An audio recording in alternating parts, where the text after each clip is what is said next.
হযরতে উমর রাদিয়াল্লাহু তাআলা আনহু উনি মরবার ১-১.৫ মাস আগে হজ টজ করে এলেন, আর আসার পরে নতুন একটা দোয়া শুরু করলেন বলতে। রাত আর দিন কি রাত আর দিন দোয়া করছেন, আল্লাহুম্মা রযুকনি শাহাদাতান ফি সাবিলিকা ওয়াজআল কবরি ফি বালাদি নাবিয়্যিকা। আয় আল্লাহ, তুমি আমাকে শহীদের মরণ দাও এবং তোমার নবীর মসজিদের কাছে আমার কবর দাও। আমি মদিনাতে মরবো, এখানে কবর হোক এবং আমাকে শহীদ করে মারো, এটা আমি মন থেকে চাই। আল্লাহ রাব্বুল আলামিন বলছেন, না বেটি বলছেন হাফসা, আব্বা মরবা তো বিদেশে যুদ্ধ করতে গিয়ে, তাহলে শহীদ হবা। আর বিদেশে যদি মরো তো তোমার মরা লাশকে ৮ দিন কে বহে নিয়ে এসে তোমাকে মদিনাতে দাফন করবে? মরবা আবার কবর নিবা মদিনাতে, আর মরবা আবার শহীদ হয়ে, তো এটা কেমন কথা? এটা পরস্পর বিরোধী কথা হলো না?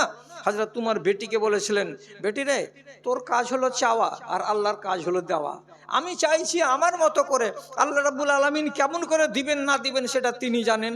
তো তিনি জানেন তো কথাটা ঠিক। ১ মাস ১৮ দিন পরে হযরত উমর ফজরের নামাজ পড়াচ্ছিলেন, একটা আবু লুলু বলে একটা ছেলে, ফিরোজ দাইলামি বলে একটা পারস্যের গোলাম, 18 ইঞ্চি চাকু নিয়ে ফজরের টাইমে পিছন দিকে মুক্তাদির বেশে দাঁড়িয়েছিল। তিনি ১ রাকাত নামাজ পড়িয়েছেন, আর ১ রাকাতে কিরাত চলছে, পিছন দিক থেকে এসে এই কোখার কাছে জোর করে চাকুটাকে ভরে দিল। পাকস্থলীর ৪ আঙুল পর্যন্ত চিরে গেল, দানা পর্যন্ত যা খেয়েছিলেন সমস্ত বেরিয়ে গেল। তিনি নামাজ পড়াতে পারলেন না। তারপরে ৩টা দিন বাঁচলেন। ৩ দিন বাঁচার পরে ৩রা দিনের দিন মারা গেলেন, দুনিয়া ছেড়ে চলে গেলেন। কবর হলো কোথায়? রাসূল করিম সাল্লাল্লাহু আলাইহি সাল্লামের কবর যেখানে আছে, তো প্রথমে নবীজির কবর, তারপরে একটু সরে গিয়ে আবু বকর সিদ্দিকের কবর, তারপরে আরেকটা কবরের জায়গা ছিল মা আয়েশা নিজের জন্য রেখেছিলেন, ওটা উনি দান করে দিলেন যে আমার স্বামীর পার্শ্বে আমার স্বামীর ছায়া সঙ্গী আবু বকর উনি চলে গেছেন, এবং আমার স্বামীর ছায়া সঙ্গী হযরত উমর মারা গেছেন, উনারই অধিকার বেশি, উনাকে ওইখানে দাফন করে দাও। হযরত উমরকে রাসূলুল্লাহর পায়ের দিক করে পিছন দিকে তাকে দাফন করা হলো। আম্মা আয়েশার কামরাতে 3টা কবর, রাসূলুল্লাহর কবর, আবু বকর সিদ্দিকের কবর এবং হযরতে উমর ফারুকের কবর। তাহলে আপনি নিজে বলুন, হযরত উমর দোয়া করেছিলেন কি বলে? আল্লাহ আমাকে শাহাদাতের মরণ দাও আর মদিনাতে আমার কবর দাও। কবুল হয়ে গেল? কবুল তো হয়ে গেল। নবী মুসা বলছেন, ছোটকালে আমার জিভ পুড়ে গেছিল, আমার জবানটা তোতলা, আমি ঠিক করে বলতে পারবো কিনা লোককে। তখন আল্লাহ তাআলা ওকে দোয়া শিখিয়ে দিলেন, এই দোয়াটা বলো, তোমার জুবানের আড় দূরে হয়ে যাবে। ওই জন্য তিনি আল্লাহ তাআলার কাছে দোয়া করে বলছেন, রব্বিশ শরহ লি সাদরি ওয়া ইয়াসসির লি আমরি ওয়াহলুল উকদাতাম মিন লিসানি ইয়াফকাহু কওলি। আল্লাহ, তুমি আমার অন্তরকে খুলে দাও, আমার জবানের আড়টাকে দূরীভূত করে দাও, যাতে করে মানুষেরা আমার কথাগুলোকে সুন্দর করে বুঝতে পারে। বড় হলেন, জুবানের আড় দূরে হয়ে গেল। তাহলে তিনি তিনার মতো করে চাইলেন, তার প্রয়োজন রব্বুল আলামিন মিটিয়ে দিলেন। আপনি আর কি চাইছেন? কোনগুলো লোকের কথা শুনতে চাইছেন যে কবুল হলো না? হযরতে উমর রাদিয়াল্লাহু তাআলা আনহু উনি মরবার ১-১.৫ মাস আগে হজ টজ করে এলেন, আর আসার পরে নতুন একটা দোয়া শুরু করলেন বলতে। রাত আর দিন কি রাত আর দিন দোয়া করছেন, আল্লাহুম্মা রযুকনি শাহাদাতান ফি সাবিলিকা ওয়াজআল কবরি ফি বালাদি নাবিয়্যিকা। আয় আল্লাহ, তুমি আমাকে শহীদের মরণ দাও এবং তোমার নবীর মসজিদের কাছে আমার কবর দাও। আমি মদিনাতে মরবো, এখানে কবর হোক এবং আমাকে শহীদ করে মারো, এটা আমি মন থেকে চাই। আল্লাহ রাব্বুল আলামিন বলছেন, না বেটি বলছেন হাফসা, আব্বা মরবা তো বিদেশে যুদ্ধ করতে গিয়ে, তাহলে শহীদ হবা। আর বিদেশে যদি মরো তো তোমার মরা লাশকে ৮ দিন কে বহে নিয়ে এসে তোমাকে মদিনাতে দাফন করবে? মরবা আবার কবর নিবা মদিনাতে, আর মরবা আবার শহীদ হয়ে, তো এটা কেমন কথা? এটা পরস্পর বিরোধী কথা হলো না? হযরত তোমার বেটিকে বলেছিলেন, বেটি রে, তোর কাজ হলো চাওয়া আর আল্লাহর কাজ হলো দেওয়া। আমি চাইছি আমার মতো করে, আল্লাহ রাব্বুল আলামিন কেমন করে দিবেন না দিবেন সেটা তিনি জানেন। তো তিনি জানেন তো কথাটা ঠিক। ১ মাস ১৮ দিন পরে হযরত উমর ফজরের নামাজ পড়াচ্ছিলেন, একটা আবু লুলু বলে একটা ছেলে, ফিরোজ দাইলামি বলে একটা পারস্যের গোলাম, 18 ইঞ্চি চাকু নিয়ে ফজরের টাইমে পিছন দিকে মুক্তাদির বেশে দাঁড়িয়েছিল। তিনি ১ রাকাত নামাজ পড়িয়েছেন, আর ১ রাকাতে কিরাত চলছে, পিছন দিক থেকে এসে এই কোখার কাছে জোর করে চাকুটাকে ভরে দিল। পাকস্থলীর ৪ আঙুল পর্যন্ত চিরে গেল, দানা পর্যন্ত যা খেয়েছিলেন সমস্ত বেরিয়ে গেল। তিনি নামাজ পড়াতে পারলেন না। তারপরে ৩টা দিন বাঁচলেন। ৩ দিন বাঁচার পরে ৩রা দিনের দিন মারা গেলেন, দুনিয়া ছেড়ে চলে গেলেন। কবর হলো কোথায়? রাসূল করিম সাল্লাল্লাহু আলাইহি সাল্লামের কবর যেখানে আছে, তো প্রথমে নবীজির কবর, তারপরে একটু সরে গিয়ে আবু বকর সিদ্দিকের কবর, তারপরে আরেকটা কবরের জায়গা ছিল মা আয়েশা নিজের জন্য রেখেছিলেন, ওটা উনি দান করে দিলেন যে আমার স্বামীর পার্শ্বে আমার স্বামীর ছায়াসঙ্গী আবু বকর উনি চলে গেছেন, এবং আমার স্বামীর ছায়াসঙ্গী হযরত উমর মারা গেছেন, উনারই অধিকার বেশি, উনাকে ওইখানে দাফন করে দাও। হযরত উমরকে রাসূলুল্লাহর পায়ের দিক করে পিছন দিকে তাকে দাফন করা হলো। আম্মা আয়েশার কামরাতে 3টা কবর, রাসূলুল্লাহর কবর, আবু বকর সিদ্দিকের কবর এবং হযরতে উমর ফারুকের কবর। তাহলে আপনি নিজে বলুন, হযরত উমর দোয়া করেছিলেন কি বলে? আল্লাহ আমাকে শাহাদাতের মরণ দাও আর মদিনাতে আমার কবর দাও। কবুল হয়ে গেল? কবুল তো হয়ে গেল। আবু আইয়ুব আনসারী রাদিয়াল্লাহু তাআলা আনহু, উনি রাসূলুল্লাহর প্রথম হলেন মেজবান। মদিনাতে যখন রাসূলুল্লাহ এলেন, প্রথম ভাত খেয়েছিলেন কার বাড়িতে? তো আবু আইয়ুব আনসারীর বাড়িতে। বড্ড ফজিলতের লোক এটা, কিন্তু সেই লোক, সেই এত গুরুত্বপূর্ণ সাহাবী, মরবার আগে আল্লাহ তাআলার কাছে দোয়া করে বলছেন, পরওয়ারদিগার, আমার মরার সময় আমার গায়ে যেন কোনো কাফেরের হাত না লাগে। কথা বুঝেন? আমার মরার সময়ে আমার গায়ে যেন কোনো কাফেরের হাত না লাগে, এবং আমার কবরটা যেন মুসলমানদের মাটিতে হয়, কোনো কাফেরের দেশে কাফেরের মাটিতে যেন আমার কবর না হয়। দেখছেন দোয়া? এক একজন ভিখারি এক এক রকমের কথা আল্লাহ তাআলার কাছে আরজি জানাচ্ছেন। উনি বের হলেন যুদ্ধে, মুয়াবিয়া রাদিয়াল্লাহু তাআলা আনহু হলেন সেনাপতি, হাজার হাজার মিলিটারির সাথে বেরিয়ে চলে যাচ্ছেন যুদ্ধের ময়দান। যাবে কোথায়? তো মদিনা থেকে এক পায়ে হেঁটে যদি যাওয়া যায় তো 22 থেকে 24 দিন টাইম লাগবে, এত দূর কনস্তান্তিনোপলের এলাকায়। তিনি রাস্তাতে অসুখ হয়ে গেলেন, উট ধীরে ধীরে চলছে, কাফেলা আগে চলে গেছে, তবুও তিনি যাচ্ছেন। একদিন মাগরিব ঢিলা হওয়ার এশারের কাছাকাছি টাইমে উনি উটের পিঠে বসেই ছিলেন, মরণ হয়ে গেল। যেখানে মরছেন সে জায়গাটা হচ্ছে কাফিরদের এলাকা, কিন্তু রব্বুল আলামিন তার উটটাকে এমনভাবে ইলহাম করে দিয়ে চালাচ্ছেন, উট বুঝতেই পারে না যে আমার মালিক আমার পিঠের উপরে জিন্দা আছে না মরে গেছে। মরা মানুষকে নিয়ে উট চলেই যাচ্ছে, চলেই যাচ্ছে, চলেই যাচ্ছে। ফজরের টাইমে এমন এক জায়গা দিয়ে যাচ্ছে এই উটটা, যেই গ্রামটা হলো মুসলমানের গ্রাম। আজান ভাসলো, হাইয়া আলাল ফালাহ। লোকেরা উটের লোকটাকে বলছে, এ ভাই নেমে যাও, মুসলমান যদি হও তো নামাজ পড়ে নাও, আজান হয়ে গেছে। তো আজান হয়ে গেছে বলে যখন ডেকেছে, তো উটের আরোহী সাড়া দেয় না। যখন সাড়া দেয় না, হাত ধরে এমনি করে ঝুঁকিয়ে বলছে, ও ভাই নেমে যাও না, ফজরের নামাজটা পড়ো। সাড়া দিল না। তখন এরা ভালো করে আলো জ্বালিয়ে দেখলো, তো উটের আরোহী জীবিত নেই, মারা গেছে। ওকে ওইখান থেকে নামালো, তাকে গোসল দেওয়ালো, তাকে কাফন পরালো, তার কবর সেইখানেই বানালো। তাহলে উনি রাতের বেলা যদি ওনার উটটা এশার টাইমে বা রাত 10টার টাইমে যদি বসে যেত কোন এক জায়গায়, তাহলে জানতে পারতো কারা? কাফেরেরা। আর কাফেরেরাই তার শরীরটাকে ধরে নামাতো, তো তাহলে তার দোয়াটা মঞ্জুর হতো না। এই জন্য রব্বুল আলামিন উটকে চালিয়ে নিলেন রাতের বেলায়, ফজরের টাইমে মুসলমানদের এলাকাতে জ্ঞান সবাই জানতে পারলো। আর ওই টাইমে তাকে নামিয়ে মুসলমানেরা ছুঁয়ে আর মুসলমানেরা কাফন পরিয়ে মুসলমানদের দেশে তার সময় দাফন কাফন করা হলো। তাহলে এটা এমন একটা মানুষ, তিনি দোয়া করছেন তো তার দোয়া কবুল হয়ে যাচ্ছে। তাহলে কোন মানুষের দোয়া কবুল হয় না? যদি 4খানা জিনিসকে শক্ত করে নিয়ে লোকটা দোয়া করে, ইনশাআল্লাহ তার আরজি আল্লাহ রাব্বুল আলামিন কবুল করবেন। এবার আপনি বলুন, আপনার কি অভাব আছে? যদি আপনি বলেন যে আমার গুনাহ খাতা মাপ চাই, গুনাহ বড় বড় আছে। যদি কেউ বলে যে আমার গুনাহ ছোট আছে, ছোট গুনাহ মাপ চাওয়ার একটা আলাদা নিয়ম, আর বড় গুনাহকে মাপ চাওয়ার আলাদা নিয়ম। কি খেয়াল করুন কথার দিকে, কথাগুলো এচপ্যাচ করে এলোমেলো করে দিয়েন না, আর হাত ছাড়া করিয়েন না, কথাকে হেফাজত করুন। আপনি এখান থেকে বেরিয়েছেন, জমি দেখতে বেরিয়েছিলেন, রাস্তাতে আপনার জমির কাছে গিয়ে দেখলেন কারো গরুতে বা ছাগলে হোক আপনার ফসল খেয়ে নিয়েছে। আপনি নিজেকে সামলাতে পারলেন না, কুবাক্য বলে আপনি গালি দিয়ে দিলেন, আপনার গুনাহ হয়ে গেল। খারাপ কথা বলে গাল দিলেন তো আপনার গুনাহ হয়ে গেল। এই গুনাহটা যদি আপনি মনে মনে চান যে গুনাহকে খাতাতে আমি রাখবো না, আমার খাতাকে আমি পাক শাক রাখবো, তাহলে ভালো করে মাথাতে কথাটা রাখুন, যে কোনো বড় গুনাহ হোক, যে কোনো ছোট গুনাহ হোক না কেন, আপনি যদি টাটকা টাটকা মাপ করাতে চান, উপায় আছে। কেমন উপায়?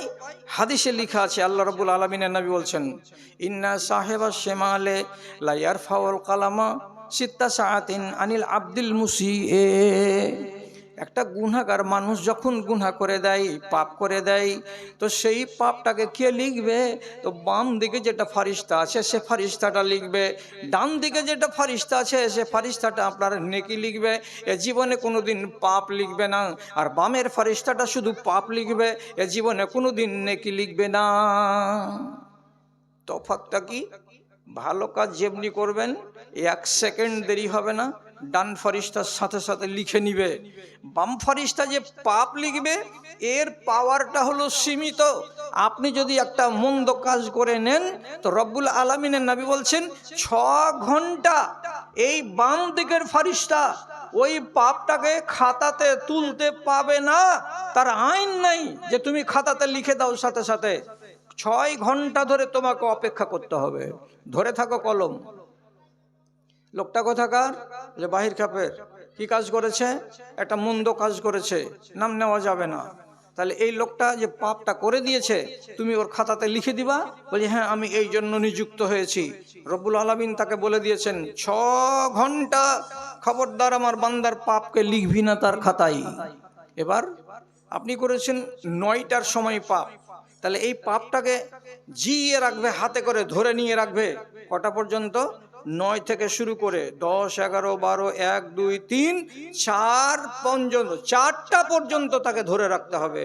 যদি 5 ঘন্টা 59 মিনিটে গিয়ে বান্দাটা তার পাপটাকে স্মরণ করে আর সাথে সাথে সে যদি বলে আস্তাগফিরুল্লাহ আস্তাগফিরুল্লাহ রাব্বি মিন কুল্লি যামবিন ওয়া আতুবু ইলাইহি, শুধু যদি মুখ দিয়ে বলে, যারা ছোট করে বলবে তারা বলবে আস্তাগফিরুল্লাহ, আর যারা একটু ফেন্সি করে বলবে তারা বলবে কি আস্তাগফিরুল্লাহ রাব্বি মিন কুল্লি যামবিন ওয়া আতুবু ইলাইহি।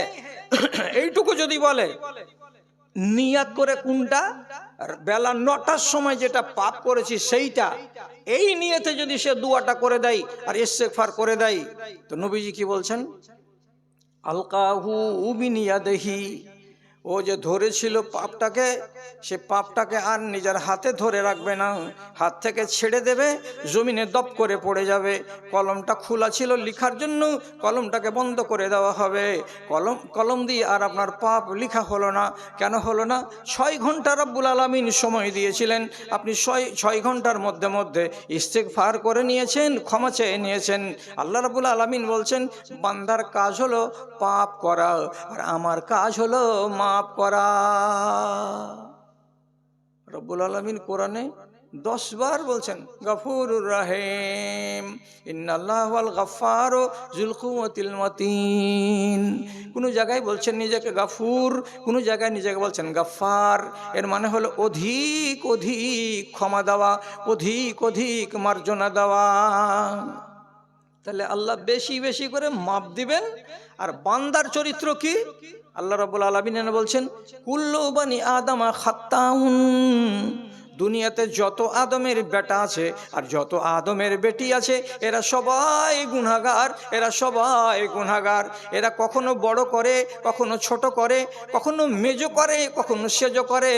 আল্লাহর বান্দারা আর বান্দিরা সবাই রব্বুল আলামিন নয় বলছেন এরা হলো সবাই গুনাহগার। কিন্তু সব থেকে ভালো গুনাহগার কোনটা?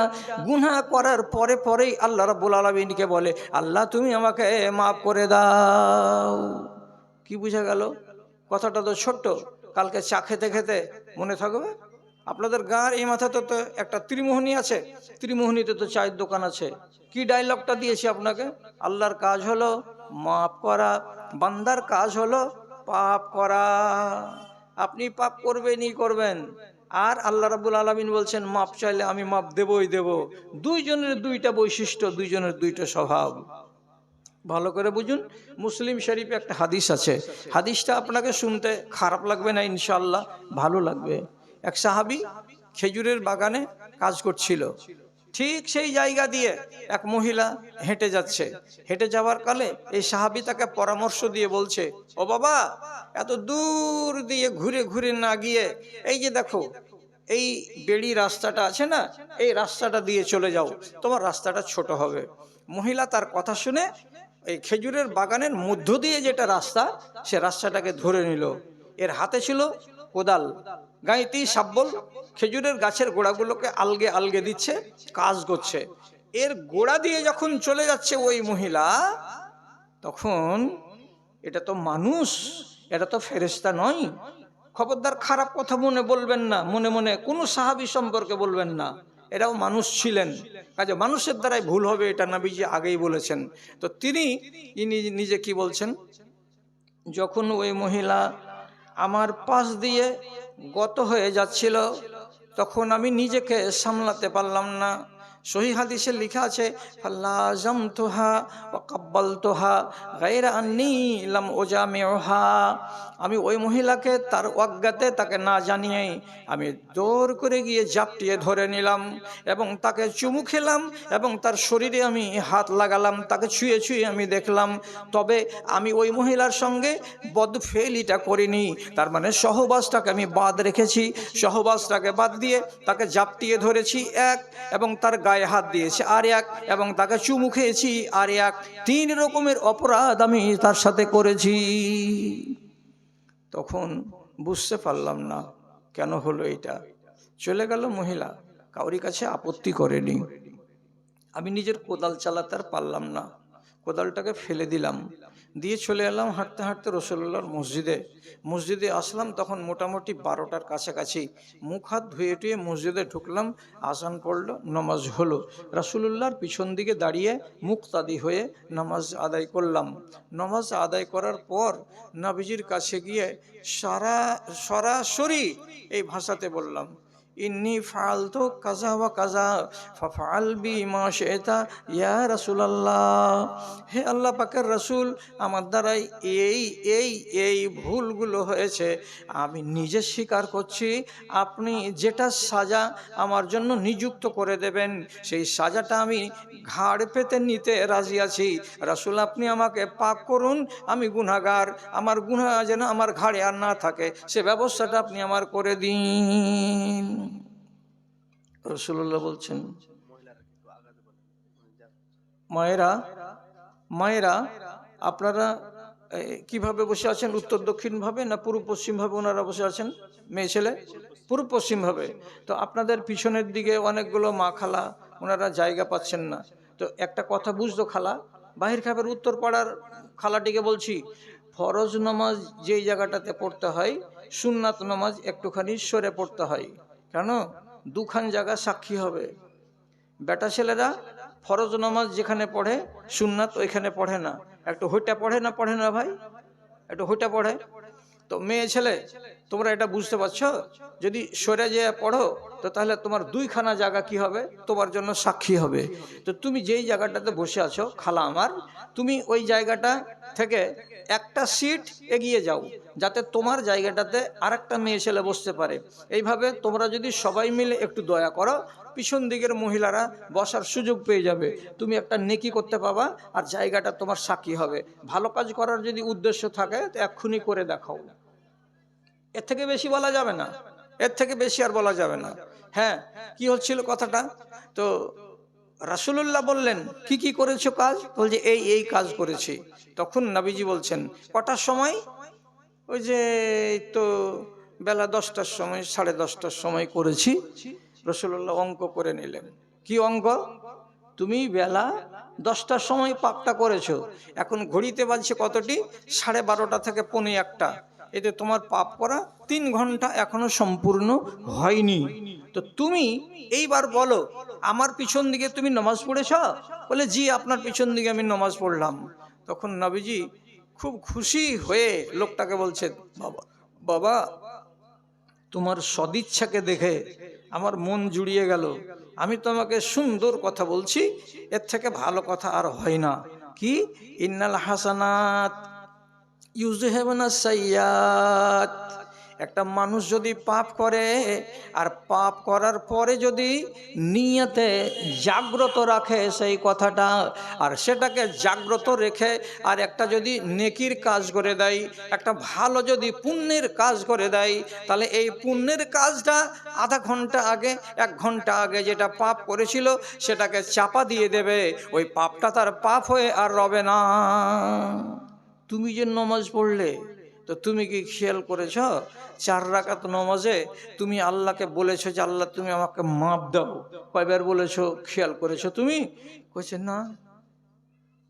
আচ্ছা, আপনি খেয়াল করেছেন? কেউ এমনি এমনি করে হাত তুলে আমাকে এক্ষুনি টাটকা টাটকা জবাব দেন তো, যে আপনি 4 রাকাত নমাজে আরবিতে বলেছেন আল্লাহ তুমি আমাকে মাপ দাও, কয়বার বলেছেন?